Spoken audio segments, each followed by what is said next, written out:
মই শুনামতে যে অসম দৰ্শন যিটো আঁচনি আছে আমাৰ এই আঁচনিৰ পৰা সুব্ৰত মণ্ডল নামৰ ব্যক্তিজনে পইচা লৈ নিজৰ ঘৰত এইটো কামটো হ'ব লাগে একচুৱেলি মানে চৰকাৰী মাটিৰ ওপৰত হ'ব লাগে, কিন্তু সুব্ৰত মণ্ডলে নিজৰ ঘৰত কামটো কৰি আছে।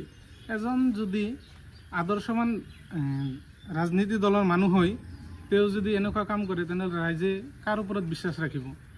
আমি এইটো মানে কি প্ৰশাসনৰ ওচৰত আমি দাবী জনাইছোঁ যে এইটো সঠিক তদন্ত হ'ব লাগে আৰু ইয়াৰ যিজনে দুখ কৰিছে তাক উচিত শাস্তি হ'ব লাগে। এইখিনি মোৰ কথা। তনপাৰা জিপি বালাসৰ পাৰ্ট 1ৰ যিবিলাক এই অসম দৰ্শনৰ মন্দিৰ আছে দুটা, কিন্তু সুব্ৰত মণ্ডলে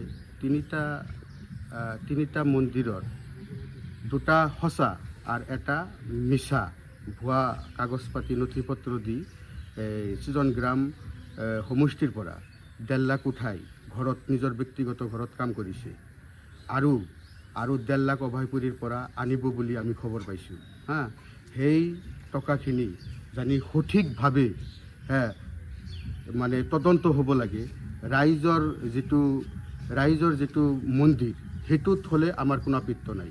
ব্যক্তিগত যদি ঘৰত যদি অসম দৰ্শনৰ টকা সোমায় সেইটো আমি সঠিক তদন্ত বিচাৰিছোঁ। আমি আইনগতভাৱে তাক শাস্তি আমি দিবলৈ অনুৰোধ জনাইছোঁ।